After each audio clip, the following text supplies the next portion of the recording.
Hey guys, welcome back to the Detailing Space. Today we're going to be taking a look at Bilt Hamber's latest product, touchless. This is the version 2 of this product. I believe it was originally launched about a year ago. I didn't look at it then, but I'm now looking at it today. So yeah, Bilt Hamber released this, I think about a year, 18 months ago, something like that. The version 1, the original, and I missed the hype train then. I had enough snow foams, I didn't think I needed to try it. But this time around I thought, why not? It's been a while since I've purchased any products, so yeah, I've got Bilt Hamber touchless to try. Got this from Clean and Shiny as well. I'll go through the pricing and that in just a moment. But first of all, what is Bilt Hamber touchless, you may be wondering? Well, it's a renewable, sugar-based, biodegradable snow foam. So basically, it's good for the environment. When it runs off into the drains, it's pretty much fine. It delivers excellent cleaning and free rinsing properties. Ideal before use of Touch On, which is a coating shampoo, I believe. Again, a product I've not used. Touchless cleans without the use of petrochemical surfactants, solvents, phosphates, caustics, blah, blah, blah. A load of stuff, basically. So it's really good without really harming the planet, I guess is what it's trying to say. So yeah, I've spent all day playing with this, so I'm going to go through my thoughts for you in this video. Before we go ahead and talk about this, I just want to say reviewing products takes a lot of time. So if this is your first time watching me or whoever else it is you watch on YouTube reviewing products, make sure you give them a like, subscribe to the channel as well. It really does help them out. It helps me out. It boosts confidence. Yeah, we enjoy making these products, these videos, should I say. But yeah, a lot of effort goes into this. So make sure you hit that subscribe button. Anyway, back into it. Bilt Hamber is one of the brands I first used like nearly 20 years ago. The Auto Clay, I think it was called back in the day.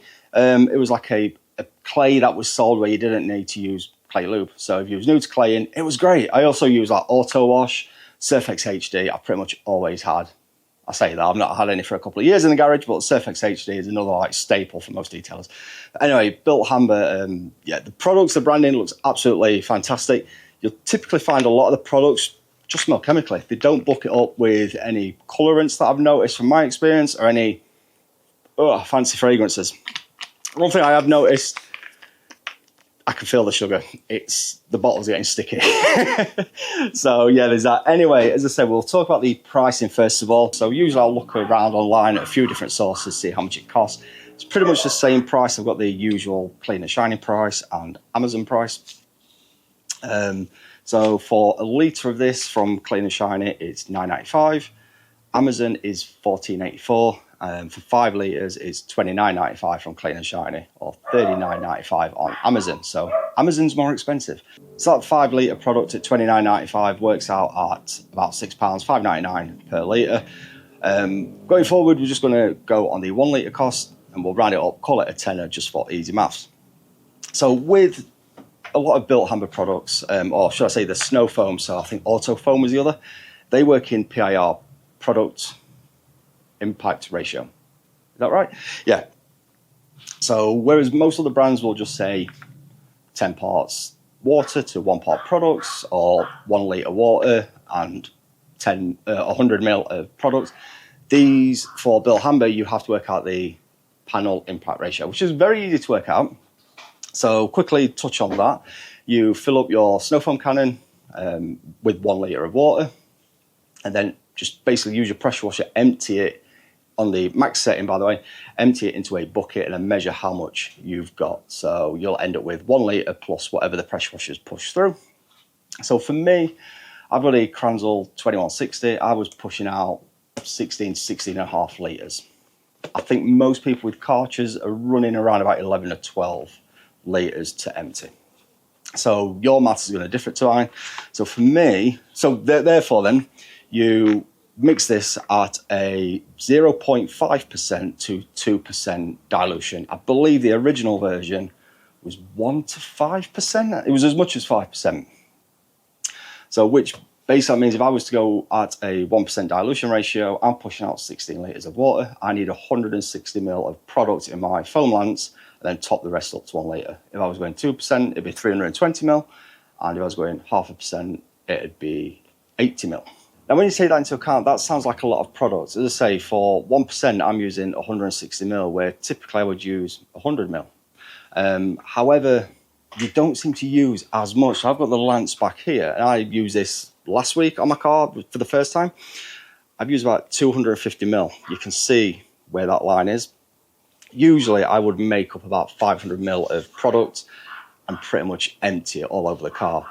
I don't know, I was being a bit more mindful, but I only use about 250 ml. So that 1% or whatever percentage you make it up to, it's probably going to do your car 4 times. And remember, I've got a family wagon estate car. So I'm going to get 3 or 4 uses out of each lance fill up. So it's not like using 320 ml of product or 160 ml of product per wash. It's each time you fill it, and it should last you 2 or 3 washes. So it actually doesn't work out too bad. Again, I've worked out the pricings on that, or at least in my case. So if you was running similar to me, 160 ml, that would be, you get about 6.5 or 6.25 lance fulls, which equates to roughly 20 to 24 washes, and that costs you £1.60 per time or 40p a wash. 2% double it, it's going to be £3.20 per fill, 8p a wash, and you'll get about 3 lance fulls out of that, but you'll probably get about 12 washes. And 0.5% would be 80p per fill, 20p per wash, assuming 4 washes out of a lance. And yeah, you'll get about 12.5 lance fulls, which is going to be about 48 washes at 0.5%. So it really does work out to be pretty okay. So with all that said, then you can also use this in a pump sprayer. If that's the way you want it to go, it's much easier to do the maths and work out the costings. It's literally a pump sprayer. You're going to be putting a litre into it. So you're going to want 10 ml of product, 990 ml of water, boom, done. That's 1%. 20 ml of product, 980 ml of water. If you're wanting 2% mixture, it's that much easier if you're wanting to put it into a pump sprayer.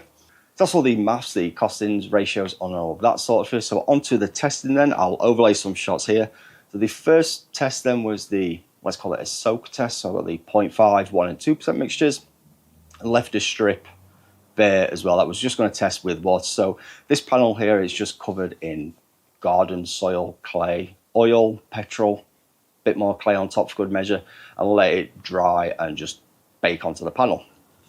I've then mixed up 100 ml of each dilution ratio. As I said, I've left the end section free, and then just gave it 2 minutes or so to soak away and see how they perform, and then just lightly sprinkle that off. I didn't want the water pressure to be taken off the dirt, so yeah.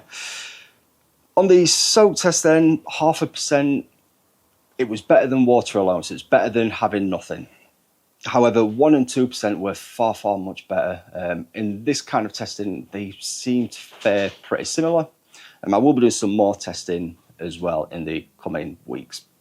But I think at 1%, it cuts through that dirt and grime almost equally to the 2%. There's not much of a difference in terms of should I double up on the strength or not. So yeah, you can probably limit to 1%.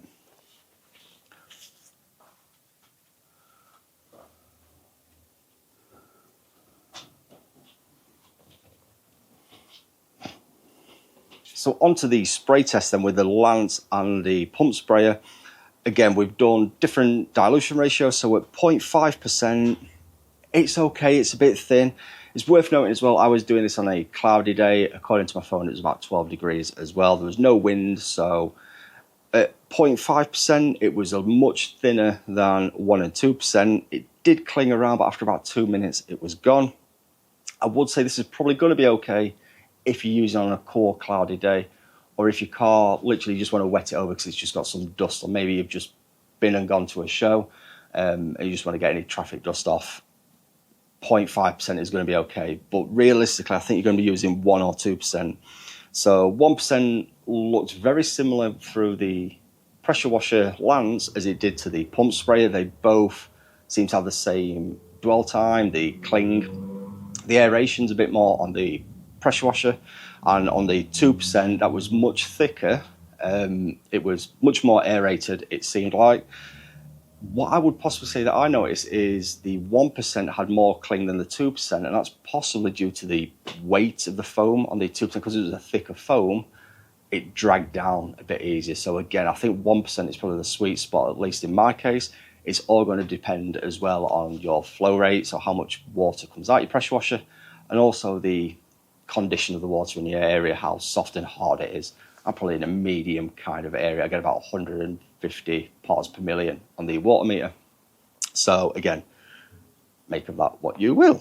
So all in all then, I'm glad I've finally got around to trying this. As I say, it's been a while since I've used any Bilt Hamber whatsoever. And as I say, the PIR maths, I like to think is a strong point of mine, but I can see why it would put a lot of people off.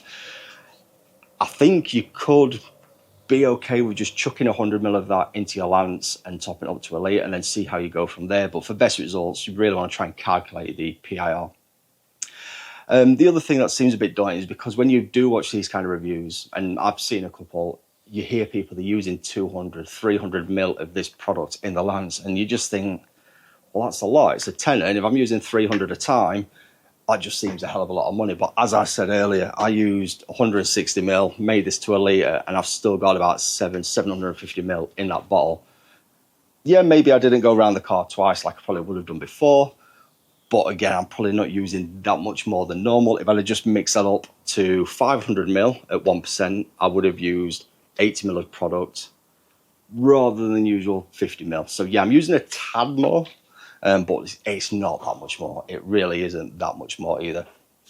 The other thing as well, yes, it's not as thick and shaving-like as some of the other ones, but again, I do enjoy a thick foam, but sometimes you get a dry foam and it doesn't do much, it's just all show. Sometimes your thinner foams is this one. There's a couple of the brands that I've used where the foam is thinner, but it cleans better than a thick foam, and this is definitely one of them. So really enjoyed using this one. So yeah, if you're in two minds whether or not to try it, I would suggest buying a litre of this. As I said, you can get this from Clean and Shiny. It's a tenner, which is not a bad price. There's a lot more snow foams out there for a hell of a lot more money. So a tenner for a litre of that, absolutely banging. And then if you do decide you want 5 litres, it's 30 quid. So yeah, make sure you go ahead and check our friends over at Clean and Shiny. So I hope you've enjoyed this video. I hope you find it useful. And if you have, don't forget to smash that like button. As I mentioned earlier, these videos do take quite some time to make, research, produce, film, edit, all of that jazz. So please go ahead and hit the subscribe icon. I'll just put a link to that up here for you now. And according to YouTube algorithms, you'll like these videos as well down below. So yeah, hope you've enjoyed this one, and we'll see you in the next video.